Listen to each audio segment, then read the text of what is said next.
Einen wundervollen guten Tag und herzlich willkommen zu einem weiteren Reaction-Video von mir. Und zwar, ja, ihr habt euch das Video so hart gewünscht. Ich habe mindestens 100 Anfragen gefügt bekommen. Wir wollen heute uns mal das Video Vault 7, was macht die CIA in Frankfurt, gemeinsam angucken von Simplicissimus. Ja, ihr habt mir wirklich so viele Anfragen geschickt, in den Kommentaren, private Nachrichten, sogar E-Mails kamen rein, ob ich nicht darauf mal reagieren könnte auf meinem Hauptkanal. Falls die Leute, die hier übrigens zugucken, meinen Hauptkanal nicht kennen, das ist eigentlich der eigentliche Kanal. Das hier ist nur ein Nebenkanal sozusagen von mir. Und was ganz wichtig ist, dieser Kanal hier zeigt meine Meinung. Ja? Und das will ich nochmal ganz deutlich sagen. Meine Meinung als Informatiker, als von mir aus auch Hacker, bei dem, was ich regelmäßig tue. Und ja, ich penteste auch Systeme, das ist korrekt, aber ich penteste natürlich immer im Auftrag. Das heißt, ich bin, wenn dann ein Whitehat-Hacker, ich bin kein Blackhat oder sowas.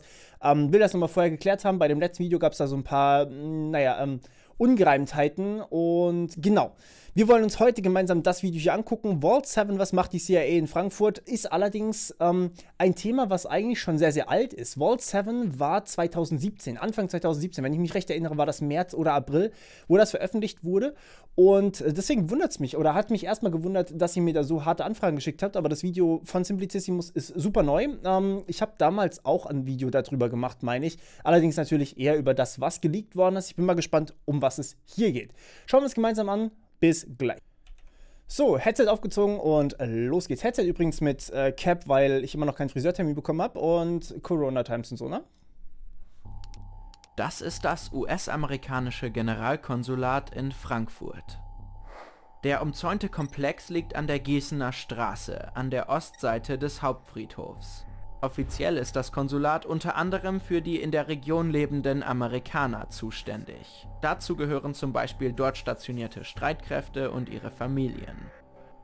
Aber in diesen Gebäuden befindet sich höchstwahrscheinlich auch eine geheime Basis der CIA. Heute geht es um schwarze Reisepässe, ein unglaubliches Hacking-Arsenal, bürokratische Machtkämpfe und eine aggressive Strategie rund um gefährliche Cyberwaffen. Gut, ganz kurz hier eingegriffen, dass die CIA oder die NSA wirklich sehr, sehr viele Cyberwaffen besitzt, ist jetzt nicht wirklich was Neues. Die entwickeln wirklich enorm viele Tools, auch bei sich im Haus, um eben Software schneller zu analysieren, ob da irgendwas passiert ist, um Malware zu finden, also wirklich Sachen, die auch eigentlich was Gutes sind. Erstmal ist es nichts Böses, Hacking-Tools zu besitzen.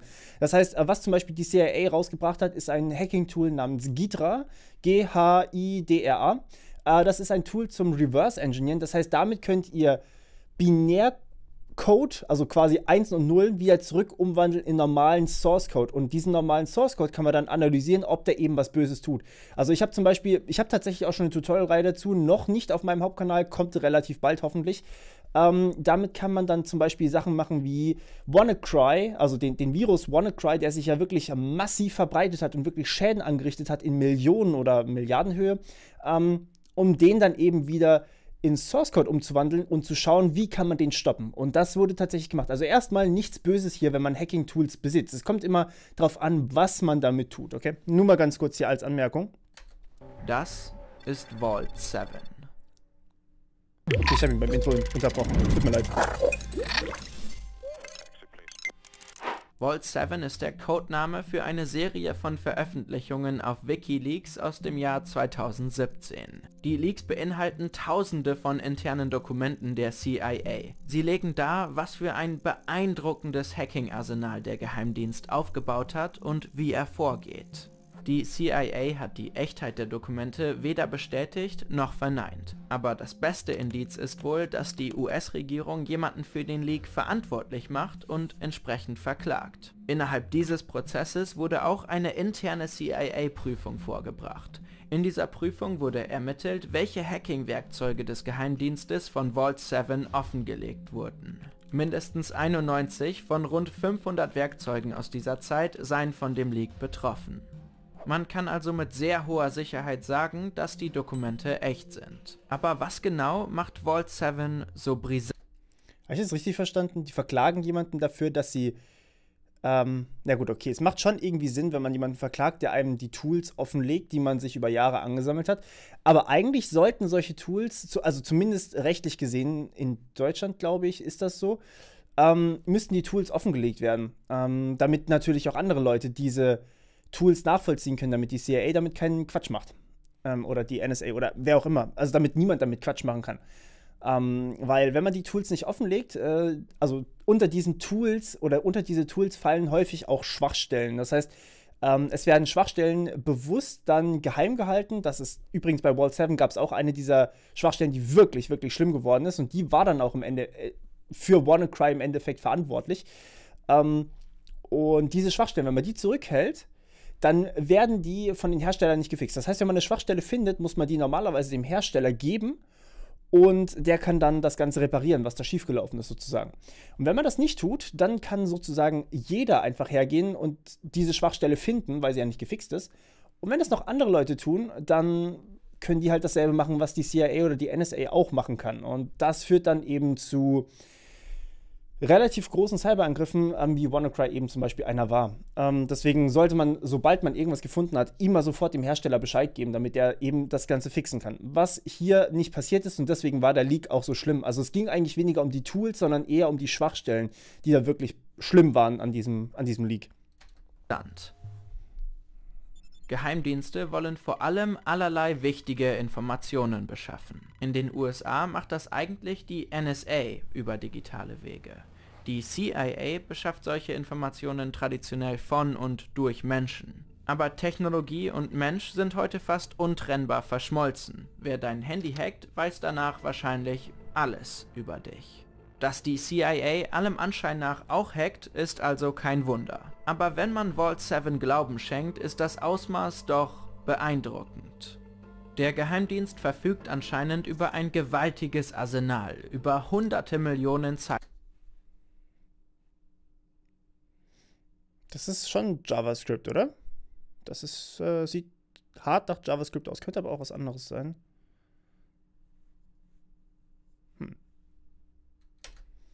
Code. So konnte er, Stand 2017, zumindest in der Theorie, alles und jeden auf der Welt hacken und ausspionieren. Laut Vault 7 konnte die CIA sowohl iOS als auch Android-Handys infiltrieren und komplett kapern. Das gleiche galt für Windows OS X und Linux-Betriebssysteme. Und Autos und WLAN-Router. Nehmen wir mal ein konkretes Beispiel. Mit der Angriffsmethode Weeping Angel kann die CIA den Smart TV Samsung F8000 in einen Fake-Off-Zustand versetzen. Dem Besitzer wird so suggeriert, der eigene Fernseher sei ausgeschaltet. Das Gerät funktioniert dann in Wahrheit aber wie eine Wanze, die Gespräche im Raum aufzeichnet. Genau, und das ist zum Beispiel jetzt eine dieser Schwachstellen, die sofort dem Hersteller geschickt werden sollte. Das heißt, die CIA hat das zum Beispiel jahrelang jetzt gemacht und das war auch wirklich einer der schlimmsten Angriffe sozusagen. Der ging, also der und noch einer über Bluetooth.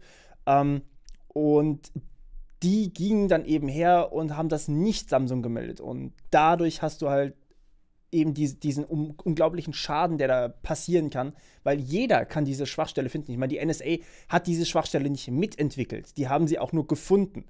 Oder CIA, Entschuldigung, ich verwechsel die beiden immer. Genau, und dadurch können natürlich auch andere Hacker diese Schwachstelle finden. Und dann kommen eben Leute und verkaufen die im Darknet. Und dann kann man die einkaufen im Darknet. Und jeder kann die quasi haben. Das ist halt ein Riesenproblem, wenn eben Samsung davon nicht Bescheid weiß. Die sendet es dann über das Internet an einen verdeckten CIA-Server. Aber was genau hat das Generalkonsulat in Frankfurt mit diesen Werkzeugen zu tun? Das frage ich mich auch. In dem Konsulat befindet sich höchstwahrscheinlich ein spezielles Gebäude für US-Geheimdienste. Gerade für die CIA sei diese Einrichtung in Frankfurt ein Dreh- und Angelpunkt. Laut Vault 7 fungiere sie als geostrategische Basis für die Spionageaktivitäten des Geheimdienstes in Europa, dem Mittleren Osten und Afrika. Jetzt fragt ihr euch vielleicht, warum gerade Frankfurt? Dazu gibt es höchstwahrscheinlich eine sehr, sehr einfache Erklärung. Frankfurt hat den DCIX-Knoten, DE-CIX, könnt ihr gerne mal googeln. Der DCIX-Knoten ist einer der größten Internet Knotenpunkte weltweit. Da fließt sozusagen der meiste Traffic einfach drüber. Das heißt, je näher man an Frankfurt dran ist, desto schneller kommt man an irgendwelchen Traffic ran. Das heißt, wenn ich jetzt am Frankfurter D6 quasi bin, wo auch zum Beispiel mein Server steht zum Beispiel auch in Frankfurt, weil dann ist der Ping natürlich zum D6 schneller und vom D6 geht es immer ganz schnell irgendwo anders hin. Also zum Beispiel kann man sagen, die ganzen Provider, YouTube und so weiter, die haben natürlich alle ihre Server möglichst nah an diesem D6 dran. Weil nehmen wir jetzt mal an, sie wären in Rom, ja, dann müssen sie von Rom zuerst nach Frankfurt zum D6, was ein paar Millisekunden dauert und dann zu dem Bestimmungsort. Und das ist natürlich, diese paar Millisekunden sind halt ein Ping, den möchte man vermeiden. Und ja, klar, kann man da auch super gut Daten abgreifen. Der Leak enthält sogar eine detaillierte, sarkastisch formulierte How-to-Get-Around-Anleitung für CIA-Agenten, die nach Frankfurt reisen. Es gibt eine Einführung in die örtliche Gastronomie, Tipps für Fahrkarten der Öffis, Empfehlungen für Whisky im Duty-Free-Shop und eine Erläuterung der Vorzüge bestimmter Airlines. Dazu kommt noch eine ultra-generische Cover-Story für ahnungslose deutsche Zollbeamte, während man seinen schwarzen Diplomatenpass vorzeigt. Aber warum Frankfurt? Für einige der vermuteten Hackerangriffe der CIA muss man sich in der Nähe des Ziels befinden. Und sobald man einmal in Europa ist, kann man sich frei von Land zu Land bewegen. Das Gelände in Frankfurt ist das größte US-Konsulat der Welt, perfekt, um Camp aufzuschlagen. Wenn man dann zum Beispiel den französischen Präsidenten belauschen will, setzt sich ein CIA-Agent einfach in Frankfurt in einen Zug. Dann steigt er wieder aus, weil die Bahn nicht fährt und nimmt lieber das Auto, aber ihr versteht, was wir meinen. Welche Angriffe die CIA genau auf wen von Frankfurt aus durchgeführt haben könnte, ist nur sehr schwer nachzuvollziehen. Aber die Sicherheitsforscher von Symantec haben einen interessanten Bericht veröffentlicht. Sie machen die CIA auf der Basis von Vault 7 für mindestens 40 bedeutende Hacks in 16 Ländern verantwortlich. Zu den Zielen gehörten Organisationen aus dem Finanzwesen, der Telekommunikation, Energieversorgung, Raumfahrt, IT, Bildung und dem Rohstoffsektor. Die Ziele lagen in Europa, dem Nahen Osten, Afrika und Asien.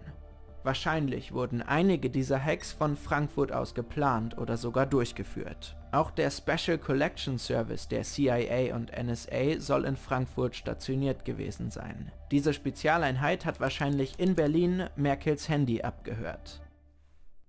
Glaubt man Vault 7, nutzt die CIA auch Zero Days. So nennt man besonders gefährliche, unbekannte Sicherheitslücken.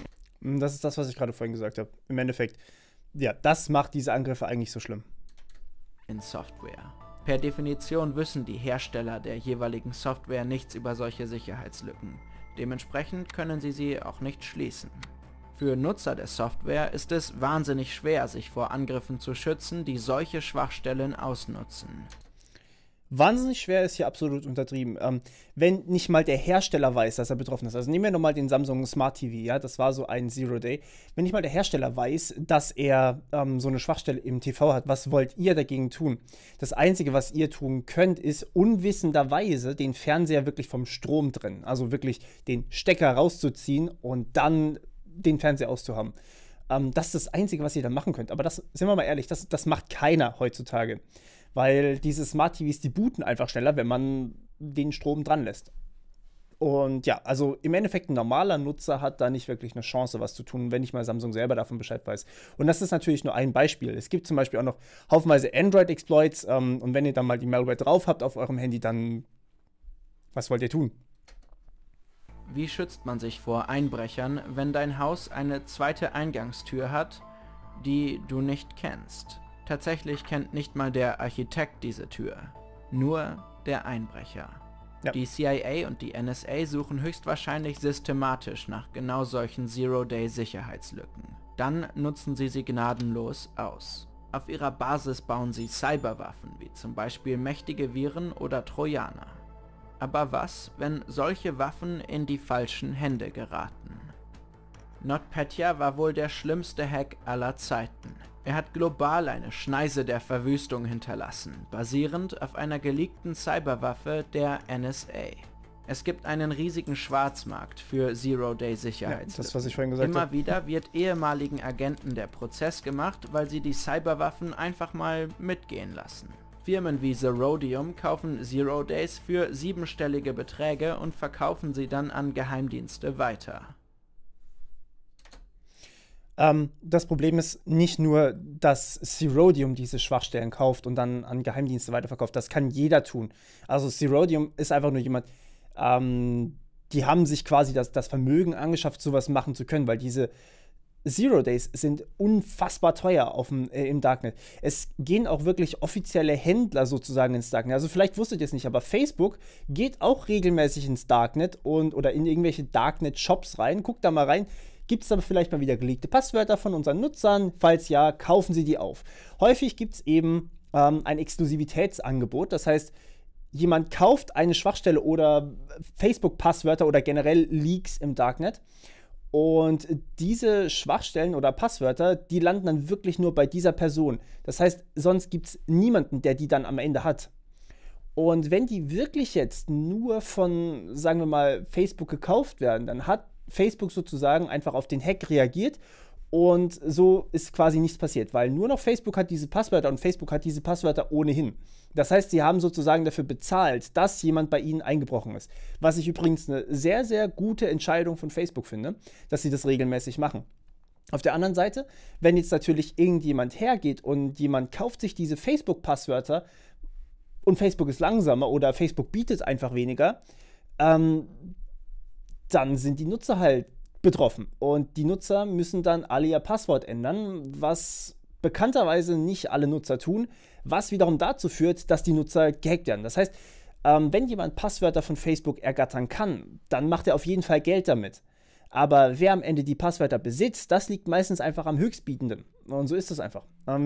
Und so ist es eben auch mit Schwachstellen. Und wenn jetzt hier Zerodium oder die NSA richtig viel für diese Schwachstellen bietet, weil Zerodium will ja im Endeffekt auch nur Geld damit machen, dann haben die Hersteller die Schwachstellen nicht. Man könnte die Schwachstellen auch im Darknet kaufen und den Herstellern geben. Aber die Hersteller sind meistens nicht bereit, dafür mehrere 7-stellige Summen zu bezahlen, weil 7-stellig ist halt schon wirklich viel. Und ja, deswegen landen die dann meistens bei der NSA oder bei der CIA oder beim BSI. Okay, da eher seltener. Ja, schauen wir uns doch die eigene Meinung an. Ich finde das Video bisher wirklich sehr, sehr gut. Kann man definitiv empfehlen. Was auch immer höchstwahrscheinlich an der Gießener Straße in Frankfurt geschieht. Deutschland hat im Zweifel keine Kontrolle darüber. Aber wer hat denn die Kontrolle? Die größte Lektion aus Vault 7 ist vielleicht, dass niemand die Kontrolle hat. Jede Cyberwaffe der CIA und der NSA ist ein Sicherheitsrisiko für die globale Öffentlichkeit. Egal wie ausgeklügelt und komplex der Exploit ist, am Ende ist es Code. Code, den man ganz einfach kopieren und klauen und exponentiell verbreiten kann. Immer wieder kommen den Geheimdiensten einige ihrer mächtigsten Waffen abhanden. Ab dann kann sie im Prinzip jeder Teenager benutzen. Ja. So werden Milliarden von Menschen im Internet gefährdet. Wäre es nicht besser, Microsoft direkt zu informieren, wenn man eine gefährliche Sicherheitslücke in Windows 10 entdeckt? Ja. Wenn man selbst diese Lücke kennt, können auch andere sie finden und ausnutzen. WikiLeaks sagt, ihre Quelle wünsche sich eine Debatte über die Sicherheit, die Erstellung, die Nutzung, Ausuferung und die demokratische Kontrolle von Cyberwaffen. Die Geheimdienste spielen konstant mit Feuer. Mit welchem Recht? Cheers. Sehr, sehr geiles Fazit. Eine Sache will ich hier vielleicht noch ganz kurz ergänzen. Und zwar, wir sind nicht machtlos in dem Sinne. Wir als normale Nutzer können da wenig dagegen tun. Aber wir können uns schützen vor solchen Hackerangriffen teilweise. Aber ja, wir können zum Beispiel eben dafür sorgen, dass Gesetze erlassen werden, die dagegen vorgehen. Das heißt zum Beispiel, dass was in den Staaten passiert, können wir wenig machen. Aber bei uns gibt es jetzt zum Beispiel auch das neue IT-Sicherheitsgesetz 2.0. Das ist jetzt gerade in der Diskussion. Ich habe, glaube ich, diese Woche habe ich ein Video darüber gemacht. Und da geht es im Endeffekt darum, dass das BSI, also das Bundesamt für Sicherheit in der Informationstechnik, ähnliche Kapazitäten bekommt wie die CIA, wie die NSA. Das heißt, die sind dann wirklich befähigt, rechtlich auch gesehen, sind befähigt, Software zu prüfen, Malware zu prüfen, Schwachstellen zu finden, auch Schwachstellen im Darknet zu kaufen. Die dürfen dann wirklich alles machen, was man so als Whitehat-Hacker eigentlich macht. Und wenn die eine Schwachstelle finden, dann müssen die eigentlich, zumindest laut dem aktuellen Wurf, so habe ich es verstanden, müssen die wirklich dem jeweiligen Betreiber Bescheid sagen. Und die Betreiber müssen dann darauf reagieren. Wenn die Betreiber nicht reagieren, ist das was anderes, aber zumindest kann man es mal probieren. Und ja, das ist eigentlich eine sinnvolle Variante, wie ich finde, denn wir können auch so eine Behörde haben. Also es zwingt uns ja niemand, dass wir uns rein auf die NSA oder die CIA verlassen, dass die das Richtige tun. Sondern wir als Deutschland können das ja auch tun. Und darüber haben wir die Macht, indem wir sagen, okay, wir wollen so ein Gesetz haben. Oder wir beschäftigen jetzt einfach mehr Whitehat-Hacker. Aber sowas muss dann natürlich auch von anderen Leuten überprüft werden. Das habe ich auch schon in dem Video gesagt. Ich sage es hier gerne nochmal. Das BSI müsste dann unabhängig überprüft werden, sprich deren Methoden müssten dann zum Beispiel vom Chaos Computer Club untersucht werden, dass auch wirklich jede Schwachstelle, die die finden, online landet. Und, also nicht online für alle zugänglich, aber bei dem Hersteller landet, damit wir eben sicher sein können, dass diese Schwachstellen auch wirklich gefixt werden. Und dann muss man den Herstellern, so ist eigentlich das ganze CVE, also die CVE-Datenbank, wo alle Schwachstellen aufgezeichnet werden, ist eigentlich so entstanden. Es gab einige Whitehat-Hacker, die haben Software untersucht, und haben dann festgestellt, okay, da ist definitiv ein schlimmes Einbruchstor, sozusagen wie eine zweite Tür in eurem Haus, das ist absolut richtig hier formuliert gewesen, von der nicht mal der Architekt was weiß. Und wir sagen dem Architekten Bescheid, dass der das ganze Ding fixen kann, indem wir so eine Datenbank haben, wo erstmal die Schwachstelle eingetragen wird, aber keine Details veröffentlicht werden und die Details werden dann an den Architekten geschickt, wenn ihr so wollt. Architekt hat dann irgendwie 2-3 Wochen Zeit, das kommt immer darauf an, wer das ganze Ding findet.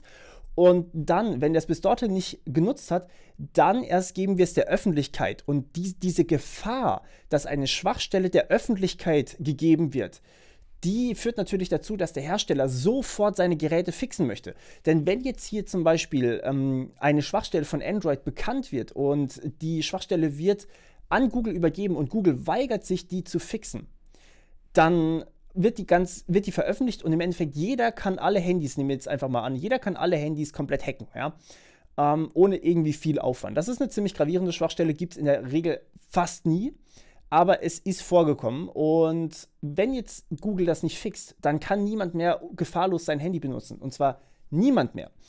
Und dementsprechend ist es natürlich auch in Googles Interesse für einfach das Ansehen am Markt, diese Schwachstelle sofort zu beheben. Und so versucht man die Hersteller mit den CVEs dazu zu zwingen. Was jetzt hier allerdings die CIA gemacht hat, ist quasi diese Schwachstelle einfach nicht zu veröffentlichen und das Ganze wieder für sich selber zu nutzen. Also im Endeffekt Black Hat Hacking, was die gemacht haben, wenn ihr so wollt. Und ja, das ist die eigentliche Gefahr dahinter. Und dementsprechend, wir können schon was dagegen tun. Wir müssten halt dann auch wirklich die Kapazitäten aufstocken und auch den Leuten wirklich auf die Finger gucken, die das machen, damit die das nicht nur für sich selber nutzen oder um die Bevölkerung zu überwachen. Aber es heißt nicht, dass Deutschland sowas nicht auch kann. Wir haben schon Leute, die sowas können. Wir haben auch die Kapazitäten dafür, aber das Problem ist halt, dass, I don't know, ich weiß gar nicht, was das Problem ist, warum wir das nicht schon längst machen. Ja, genau. Aber alles in allem kann man sagen, ein wirklich, wirklich gutes Video. Vielen Dank für die Empfehlung. Ich habe es sehr genossen. Für mich war es nicht wirklich was Neues. Vault 7 ist, wie gesagt, schon sehr, sehr alt. Also es war 2017, als das rausgekommen ist. Da habe ich auch schon ein Video dazu gemacht. Habe auch mal die veröffentlichten Tools ein bisschen angeguckt.